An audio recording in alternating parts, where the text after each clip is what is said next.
qisadan cajiibka ah ee soo socota waxaa inooga sheekeynaya wiilkan dhalinyarada ah ee ku mashquulsan siduu noloshiisa u qurxin lahaa. Magaciisa waa Axmed, waana 17 sano jir. Qoyskiisu wuxuu ka kooban yahay 3 qofood: isaga, hooyadii, iyo walaalkii ka weyn oo lagu magacaabo Diin. Diin waa wiil curyaan ah, ma awoodo inuu socdo, inuu hadlo, iyo xitaa inuu keligii wax cuno.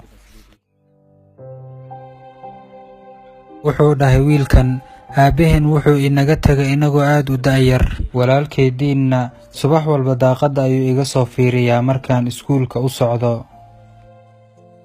Awoodda kaliya uu leeyahay waa aragga iyo inuu dhaqdhaqaajin karo gacantiisa bidix. Wuxuu kaloo awoodaa inuu qalin ka qaato oo uu maanta oo dhan wax ku dul qoro waraaqada dusheeda. Waana intaa shaqada uu qabto maanta oo dhan. Wuxuu dhahay qofkan waa hooyaday, waana macallimad dugsiga sare dhigta. Iskuulka kadib arday kale ayay quraanka bartaa. Intaasoo shaqo adaga waxay u qabanaysaa si ay u bixiso daawada walaalkay Diin, waxa guriga looga baahan yahay iyo waxaan aniga u baahanahaba. Wuxuu dhahay waxaan qabaa walaal curyaan ah kaasoo aan faa'iidaba lahayn.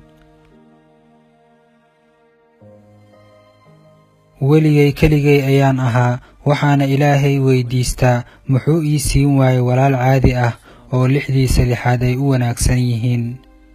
Wuxuu dhahay waqtigu waa isbedelay, markaan dugsiga sare dhameeyayna heer jaamacadeed waan bilaabi kari waayay sabab dhaqaale oo qoyskayga haysata darteed.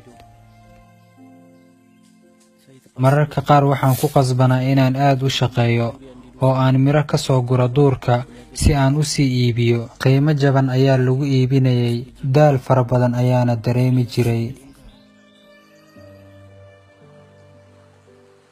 Waxaan aaminsanaa inay sidan cadaalad ahayn. Waxaan kaliya u shaqaynayaa walaalkayga curyaanka ah. Anigu weli waan yarahay, waxaan doonayaa xorriyad iyo inaan asxaabtayda waqti la qaato. Marka ay hooyo dibadda ku maqan tahay, aniga ayuu waajib iga saarnaa inaan daryeelo oo aan cuntadiisa iyo daawadiisaba siiyo. Runtii waan karaahiyeysanaya shaqada noocan ah.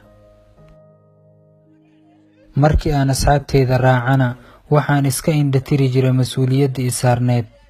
Mararka qaarna walaalkay wuxuu la dawaqi jiray gaajada haysa darteed, isagoo aniga i sugaya.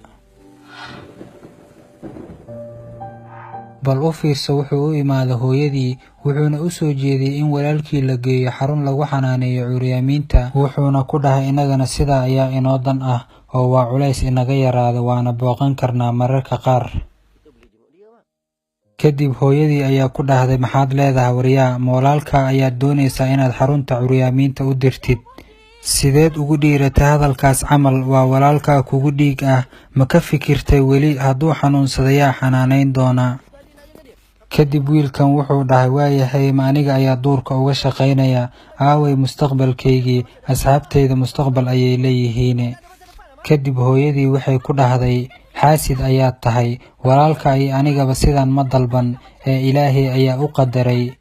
Inta aan aniga noolahayna meeshaas camal looma dirayo, ee wejigayga ka hor dhaqaaq, inaan mar dambe kula hadla ma rabee. Waa maalinkii koowaad ee Ciidul Fidriga. Wuxuu wiilkan leeyahay, hooyaday marka ayna siinaysa xaqul ciidka ma dareemaynin qanacsanaan. Waxaan mararka qaar isweydiinayay, walaalkaygan curyaanka ah lacagta xaqul ciidka ee la siiyey muxuu ku sameynayaa? Waxaan doonayay inaan guriga ka tago, walaalkayna banaanka ayuu fadhiyay, balse si kadis ah ayuu gacantayda ku dhagay. Si tartiib tartiib ayuu jaabka gacanta u geliyay, wax ayuuna jaabkiisa ka soo bixiyay. Waa warqad iyo bac duuban oo ay wax ku dhex jiraan. Waxaan bilaabay inaan kala furo bacda, waxaana ka dhex helay lacag uu aruurinayay in muddo ah. Runtii doqon ayaan ahaa. Kadib warqadii ayaan si tartiib tartiib ah u kala furay.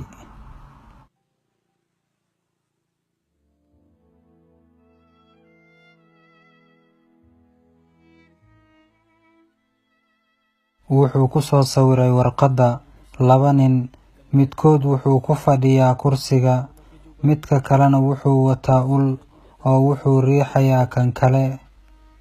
Runtii waan awoodi waayay inaan hadlo, waxaana ii caddaatay inuu aniga iyo isaga ka wada sawirkan. Waan awoodi waayay inaan walaalkay fiiriyo, markii ugu horreysayna si kalgacayl leh ayaan gacantiisa u qabsaday. Waxaan bilaabay inaan gacantiisa ku dul ooyo oo aan ka dalbado inuu iska kay cafiyo. Alla maxaan xaasid ahaa.